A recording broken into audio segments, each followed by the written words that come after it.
In this video, I'm sharing with you how you can improve your relationship with food. But before I get into it, I want to let you know that you can grab your space in Vegan Goddess Power now. It's a 3-month one-on-one experience if you need extra help, support, and guidance with your vegan lifestyle, your vegan eating, your mindset, and or your self-care as a woman. I've been vegan for 15 years, so I know I can help you on this path. You can find the link in the description to find all the details and to grab your space there. If you have any questions, you can email me, jessica@veganbeautypower.com. If you're called to this, it's meant for you, and I'll see you in there if you get in. Okay, so to improve your relationship with food, a lot of it is the mindset.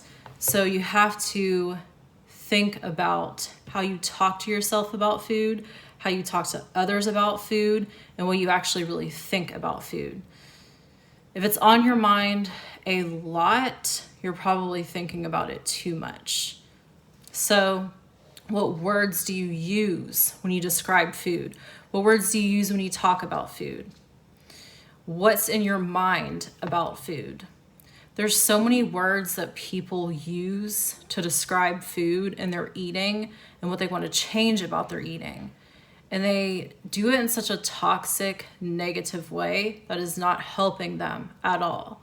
And it really can take a long time to undo this and to unlearn this if you struggle with changing your words and your thoughts about it.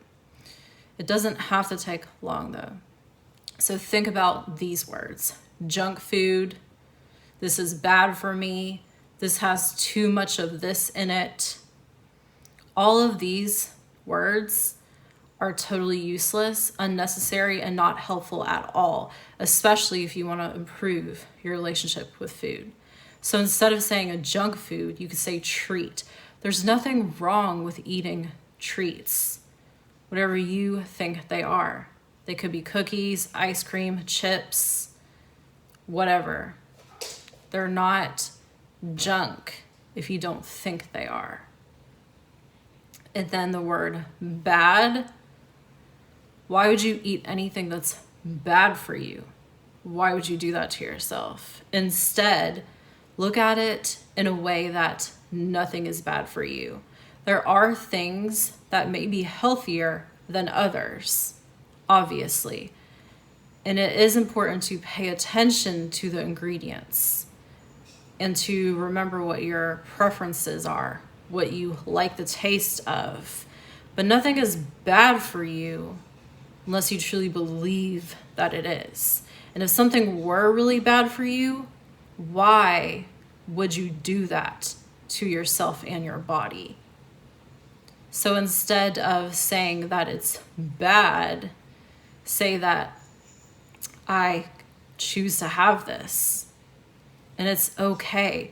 You're not eating what you think is bad a lot or very often. The majority of what you're eating is most likely whole plant foods. So that means that you can fit in the vegan treats and the vegan processed foods and other foods that you may think is bad for you. If you think things are bad for you, don't even bother with them.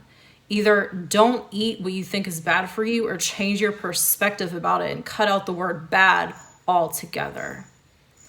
Because it doesn't have to be that way for you.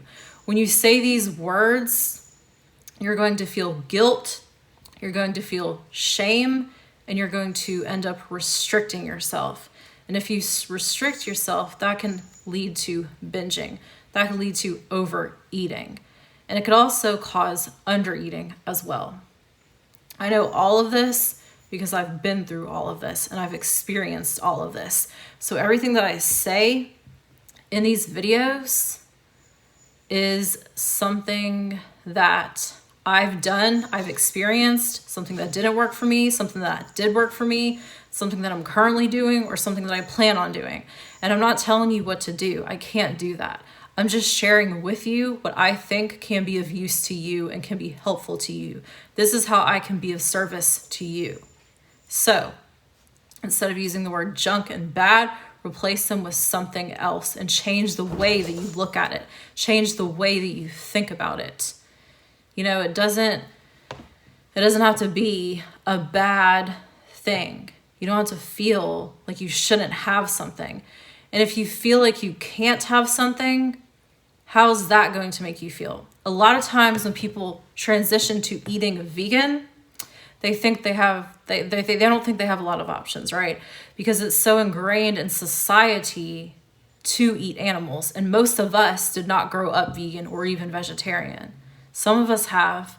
Some of us were born not eating any animals or animal byproducts, but not a lot of us were. So it's a lot of unlearning and reconditioning and rewiring that we have to do, that our environment, that our schooling, that our teachers and our parents and other family members and society has ingrained and taught us since we were young.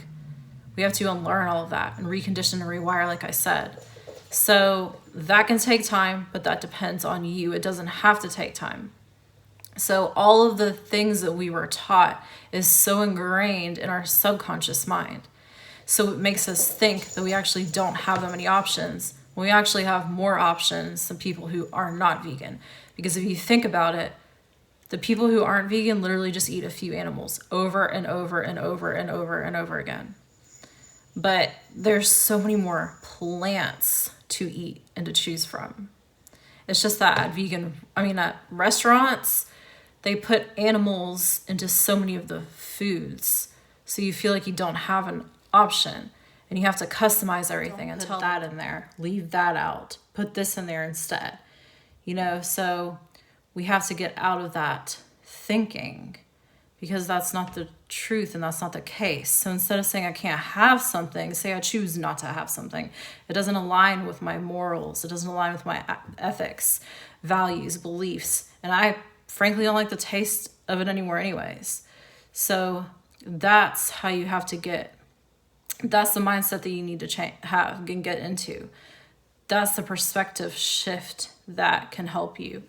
And another thing that can help you is to be more involved directly with your food.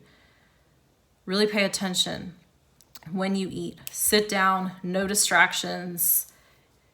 Eat slowly and don't rush. And really taste everything. Taste all the tastes, all the flavors, feel all the textures. Pay attention to how your body feels. Get in touch with your body along with the food. Talk to yourself. Talk to your body. Talk to your cells. Talk to the food you're eating. Talk to the water you're drinking. Think of how you want food to serve as a purpose for you. Do you want it to be nourishment? Do you want it to be pleasure sometimes because you like the taste of it? That's okay. So if you have a craving and you eat something and you feel bad about it, that's some work that you have to do there. Because if you have a craving, it's okay. It's okay. You have choices. And so talk to yourself about this. Talk yourself through this. Feel your emotions, process them, and face them. And think about what role you want food to have in your life. And when you plan your food out, and when you take the time to do that for yourself, and you start to get used to and familiar with and aware of what your portion sizes should be for you, like what's best for you, that improves your relationship with food too. What ultimately improves your relationship with food is your confidence. So as you get more confidence about your food choices and about how you put things together when you eat and how you feel about your eating, that will improve your relationship with food. And all of these things come together to do that. So it all starts with how you think. It all starts with your mind. So pay attention to the words that you use. Pay attention to how you talk to yourself, how you think about food, how you talk to others about food, and who you surround yourself with, who's in your environment. The word diet is so toxic as well. It doesn't have to be that way. You don't have to even use that word. You could just use your way of eating instead. Just say, that's the way of eating that I like. That's how I eat. And it's really not a trend. It's not temporary. It's a lifestyle. So be aware of all of this. Think about all of this. And really pay attention to your thoughts and really pay attention to how you feel. So you can take all of this and improve your relationship with food. This can take time. Put some effort into it. Have intention. Don't beat yourself up if it doesn't happen right away. You have a lot of unlearning to do, and it's okay. It's okay either way, because you know that it's there as a possibility. You know that you can do this. You really can improve your relationship with food. So if you want to go deeper, if you have any questions, you can get into Vegan Goddess Power. Like I said, that's a one-on-one 3-month experience to help you with your vegan lifestyle, your vegan eating, your mindset, and or your self-care as a woman. And that's all there for you. So you can get in by going to the link in the description, finding out the details. If you have any questions, again, you can email me, jessica@veganbeautypower.com. So get in on that if that's something you're ready for. Thanks so much for watching.